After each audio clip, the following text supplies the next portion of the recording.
Okay, good day. Ketemu lagi dengan saya, Danux.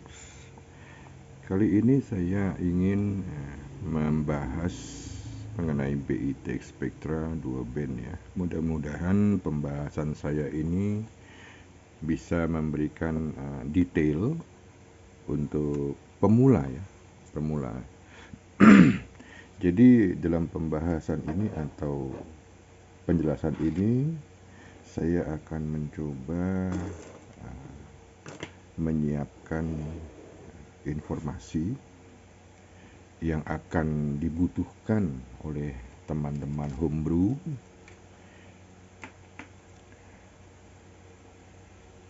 yang tidak mempunyai basic elektronika atau yang biasa disebut autodidak, dan saya akan mencoba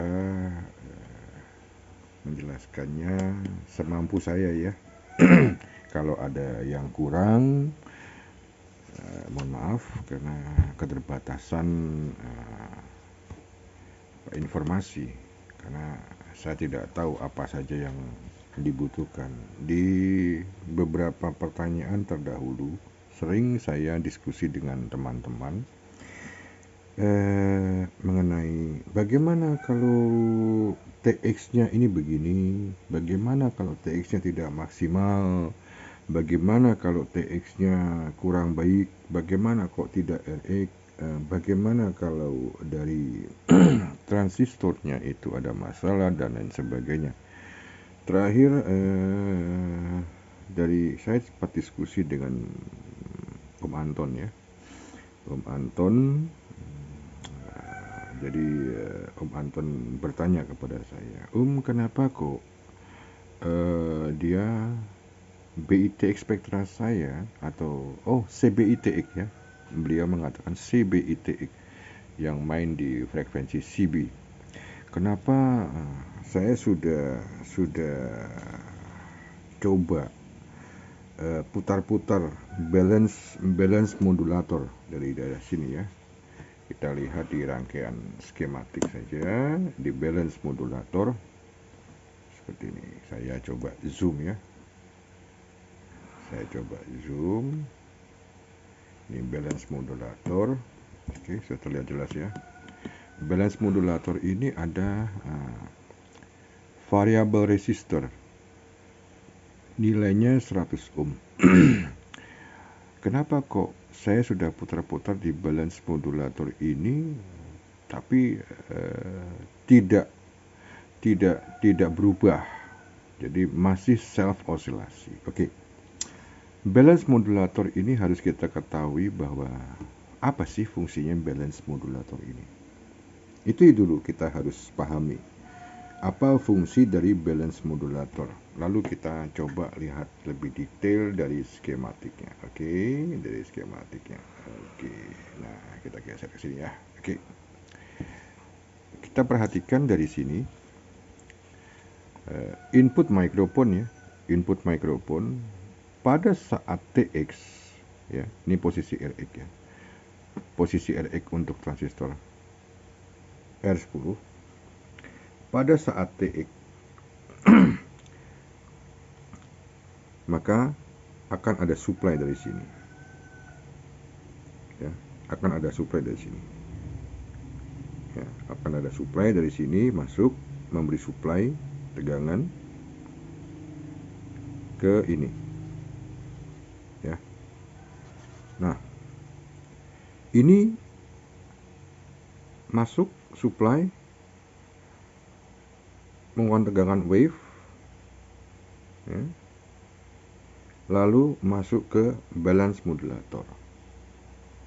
Yang harus dipertimbangkan adalah beberapa bagian dari transistor ini. Awal saya menggunakan 828, tapi sepertinya saya mendapat komponen yang kurang baik sehingga hasil tidak maksimal, dan saya ganti dengan C1815 sesuai dengan di sini. Di sini ada informasinya ya, Q5 ya, Q5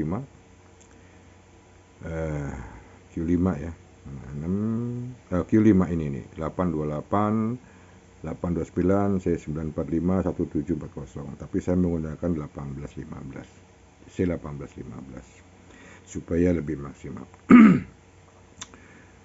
Karena memang lebih baik ya, menurut saya lebih baik ya. Pernah saya menggunakan D berapa itu? D611 ya. Itu juga bagus. Cuman lebih rendah ya, lebih kecil. Impedance-nya kurang besar. Lalu masuk ke sini. Nah, penguatan di sini, balance modulator ini masih kecil ya. Hanya tergantung dari sini. Sehingga satu transistor penguatan apabila masuk ke balance modulator ini akan mempengaruhi atau over. Yang harus diperhatikan adalah di sini dan di sini. Kadang kita tidak merasa karena tidak ada osiloskop, tidak ada alat bantu, sehingga kita tidak tahu kenapa terjadinya self oscillasi ya. Dan kalau di sini terlalu over ya, peaknya bergerigi masuk ke dalam sini, masuk ke sini ya, masuk ke filter, masuk ke filter, ini akan mengakibatkan self oscillasi karena bandwidth yang ada di sini tidak bisa menampung yang di sini. Demikian ya. Jadi tolong diperhatikan seperti itu. Itu yang pertama.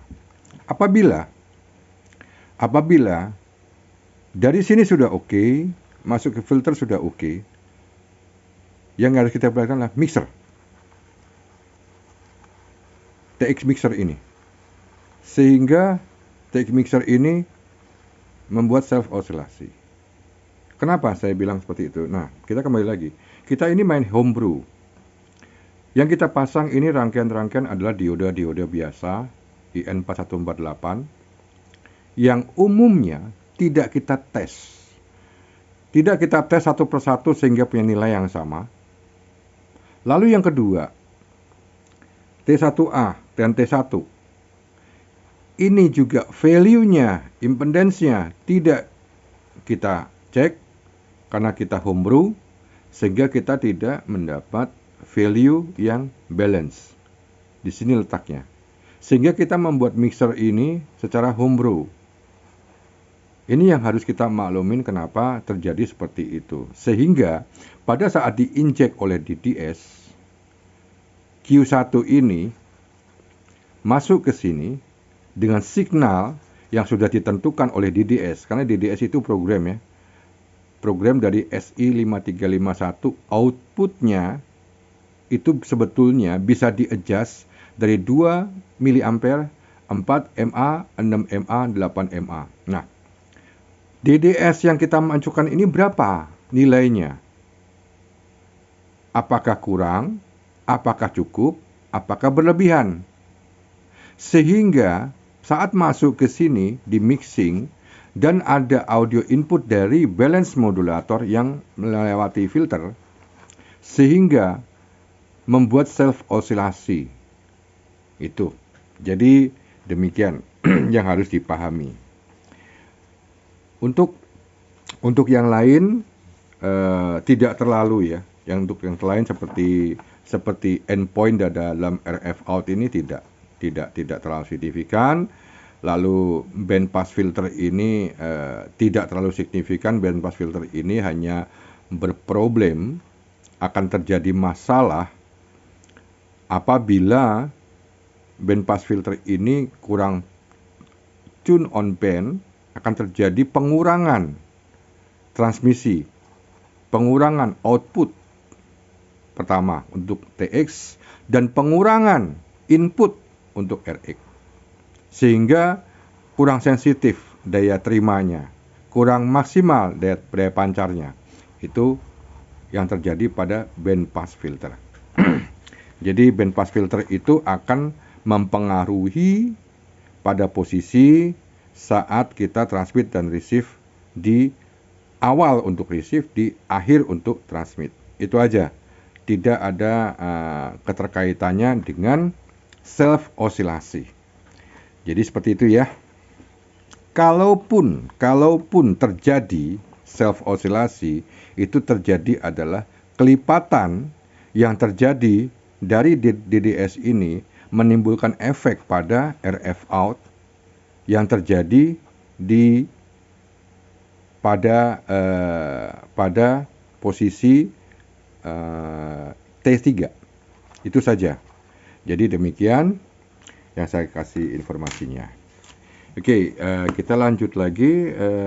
Durasinya tetap saya akan mempersempit durasi ya. Sebetulnya banyak sekali. Ini akan saya bikin bertahap, beberapa step, dan ini ada beberapa skematik yang sama. BITX Spectra 2 band, BITX Spectra 2 band. Nanti ini yang terbaru 2021 ya. 2021 ini 2020 versinya ya. Nah, nanti ada penjelasannya seperti ini. Jadi seperti ini. Seperti ini ya. Seperti ini. Nah, jadi dari microphone amplifier, balance, ya, product detector, yang diinjek juga dengan BFO, ya, bit frequency oscillator, lalu ke TX amplify, TXIF ya, TXIF, crystal filter, terus TXIF, TXIF ya juga, terus double balance mixer, DPM ya, baru ke TX amplifier. Jadi konsepnya sederhana saja ya, seperti itu. Jadi kita lanjut. Untuk awal yang harus diperhatikan adalah, ini saya sudah siapkan boardnya. Board ini saya pasang. Awal board pemasangan ini sebetulnya harus dipasang bertahap. Bagaimana cara bertahapnya? Bagian receive dulu. Bagian receiving dulu. Semua bagian receive. Sehingga kita bisa tes receive. Baru kita langkah ke transmit. Jadi kita harus siapkan seperti ini skematiknya. Kita harus siapkan semua rangkaian ini jadi. Setelah rangkaian ini jadi, tidak ada kendala untuk RX ya. Dan kita coba injek sesuatu audio di titik ini. Kita injek audio di 1 UF ya, dekat Q4. Yang ada letaknya ada di sini. Q4 mana? Q4. Nah, ini Q4. Ya. Dekat sini. Jadi kita bisa cek ada input dari situ, dan kita pastikan input dari sini ya, keluar audionya dengan baik. Tidak ada dengung, tidak ada noise. Ini yang harus diperhatikan. Ini dulu. Setelah itu kita melangkah ke balance mixer. Nah, dari balance mixer kita injek BFO. Caranya bagaimana? Kita coba injek BFO dari balance mixer. Lalu kita cek apakah ada output yang masuk ke sini, sehingga kita memastikan balance mixer itu berfungsi dengan baik. Oke? Nah, kita membuat refiller seperti ini. Saya buat refillernya seperti ini. Coba di ini dulu. Apa ya? Bisa nggak ya? Nah, seperti ini refillernya ya. Refillernya seperti ini. Coba. Saya pakai 1, 2, 3, 4, 5. 5 lilit ya. Ya, 1, 2, 3, 4, 5. 5 lilit ya. Kalau menurut keterangan harusnya berapa? 6 ya, 6 lilit. Saya pakai 5 lilit saja. karena yang sudah saya alami ya, saya cukup menggunakan 5 lilin dan hasilnya cukup maksimal. Demikian. Oke, sementara itu dulu, dan akan saya siapkan semua untuk di video selanjutnya. Di video selanjutnya saya akan isi, ini saya udah isi semua. Saya akan isi ini T2 saya akan isi, dan saya akan tes di video selanjutnya. Saya akan tes, kasih BFO nya dari DDS, tapi saya injek ya, saya injek langsung ya, untuk cek apakah keluar audio. Kalau diperhatikan seperti ini, kenapa saya isi komponen semua? Oke, saya isi komponen semua, tapi yang saya isi perlahan-perlahan adalah filter nanti belakangan ya, pada saat sudah mau langkah ke depan sampai ke band pass filter dan mixer. Saya isi semua C dulu, R dulu, setelah R lalu C, setelah C lalu dioda, lalu jumper ini. Yang paling awal diisi adalah jumper ini, yang seperti ini, yang paling awal. Harus pertama kali saat PCB masih polos, kosong, yang harus diisi adalah jumper seperti ini dulu. Dan kita harus tes, memastikan bahwa koneksi jumper-jumpernya itu terhubung dengan sempurna dengan multitester. Semua jumper-jumper seperti ini harus kita pasang dulu ya. Lalu yang kedua, tahap kedua yang harus diisi awal adalah kapasitor. Tahap kedua. Setelah kapasitor terisi semua, tahap ketiga dioda. Ya. Tahap ketiga dioda, semua dioda. Termasuk ini. Kecuali ini ya. Karena ini awal kita mau tes ya, dioda. Setelah itu kita masukkan resistor. Setiap resistor yang kita masukkan, walaupun kita sudah yakin dari toko yang menjual dan memberikan tulisan bahwa value resistor tersebut 1 kilo contohnya, tetap sebelum kita masukkan harus dites apakah value nilai yang kita masukkan itu sudah benar. Jangan sampai begini. Tertulis di sini 10 ohm. Kita lihat ya, kita zoom. Saya zoom. Tertulis di sini 10 ohm. Tapi kita salah masukkan 1 kilo. Kenapa? Karena di meja itu berantakan semua. Karena di meja itu penuh dengan komponen. Mungkin mejanya tidak terang, pencahayaannya kurang terang, sehingga kita melihat warna merah, antara merah dan coklat itu mirip. Sehingga yang 1 kilo, yang 100 ohm, atau 10 kilo terlihat sama. Lalu kita masukkan, otomatis nanti akan mempengaruhi kerja kita, sehingga kita tidak tahu mana komponen yang bermasalah, karena kita sendiri yang meletakkan seperti itu. Jadi kapasitor, setelah tahap ini kapasitor juga harus dites. Kalau ada alat tesnya, mudah-mudahan ada, dites dulu. Jangan sampai nanti kapasitornya jelek, short, tidak connect, atau dan lain sebagainya, atau nilainya sering naik dan turun mengakibatkan saat kita pergunakan, sudah jadi kita pergunakan, akhirnya kita mendapatkan performa yang tidak stabil. Kadang bagus, kadang enggak. Terus istilahnya glender gitu kan ya. Karena pengaruh dari ini, performa ini. Setelah itu dioda tadi ya, yang nomor 1, nomor 2, nomor 3. Lalu ini elko dipasang semua.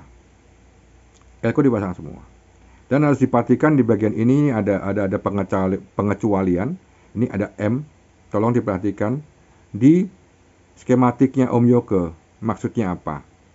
Dan ini bisa dipasang, bisa tidak, karena bisa dipasang belakangan. Ya. Setelah semua berfungsi, receiving berfungsi dulu. Ya. Setelah nanti sudah dipasang semua, transistor kita pasang sesuai urutan. Sesuai urutan dengan kerja kita. Misalkan kita ingin awal dengan resistor dahulu. Mohon maaf. Kita ingin dengan receiving dahulu. Sehingga kita masukkan transistor-transistor yang akan berfungsi sebagai RX dahulu. Untuk TX-nya belakangan. Bagian untuk RX dulu. Kita masukkan satu persatu. Setelah lengkap, bagian-bagian untuk receiving-nya, ya, baru kita cek dari skematik mana sih yang dibutuhkan untuk RX, ya, jalur-jalurnya mana saja untuk RX. Nah, kita pasangin semua.